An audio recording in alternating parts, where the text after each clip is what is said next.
السلام عليكم ورحمة الله وبركاته. اخواتي الأهلاوية، أسعد الله أوقاتكم بكل خير. وحشتوني جدا.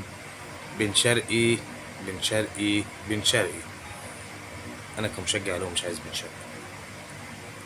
أولا لاعب كبير في السن، ثانيا مبلغه كبير قوي، ثالثا ده جناح. احنا عايزين مهاجم، عايزين مهاجم، عايزين مهاجم، ومهاجم سوبر. يا ريت الإدارة تشوف لنا مهاجم سوبر ومهاجم عالي جدا. كفاية أجنحة. بعد كده بقى نخلص الأجنحة ونخش على الوراك. كفاية كده يا جدعان، مش عايزين بن شرقي. يعني صفقة إمام عاشور صفقة كويسة ورائعة وصفقة في الجول، تمام. مهاجم الأجنبي قلت سوزا. يا عم سوزا سوزا لعيب برازيلي وشكله ان شاء الله ربنا يكرمه معانا، فيا ريت نبص للمهاجم الاجنبي يا كابتن بيبو. سلام.